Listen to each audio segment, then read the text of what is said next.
প্রতিদিন কুয়াশা হচ্ছে, প্রতিদিনের কুয়াশাই বলছি আজকের সেরা কুয়াশা। তাহলে আজকেরটাকে কি বলবো?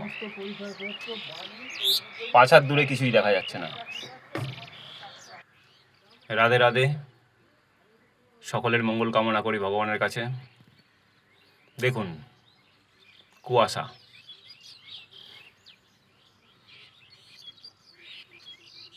6:40 হয়েছে, এখনও পর্যন্ত কুয়াশা, ঘন কুয়াশা। প্রতিদিনই বলা হয় আজকের কুয়াশা সেরা, আজকের কুয়াশা সেরা, কিন্তু আজকের কুয়াশা কার সঙ্গে সেরা হবে? প্রত্যেক দিনই কুয়াশা বাড়তেই আছে, বাড়তেই আছে। এমন মনে হচ্ছে প্রকৃতির সঙ্গে তার একটা আলাদা একটা মেলবন্ধন হয়ে রয়েছে, আর যেতে চাইছে না। ফাল্গুন মাস শেষ হতে যাচ্ছে, কিন্তু কুয়াশা বেড়েই যাচ্ছে। দেখুন আজকের কুয়াশা আরও ভালো লাগবে। 5 হাত দূরে কিছুই দেখা যাচ্ছে না। খুবই ভয়াবহ, খতরনাক এ কুয়াশা।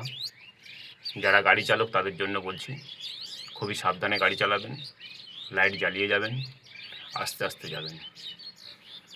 আপনার সুরক্ষা আপনার কাছে। দেখুন কুয়াশা, উপভোগ করুন। জয় শ্রী রাধা গোবিন্দের জয়। সকলের মঙ্গল কামনা করি। সকলেই ভালো থাকুন, সুস্থ থাকুন। আর কুয়াশা দেখুন।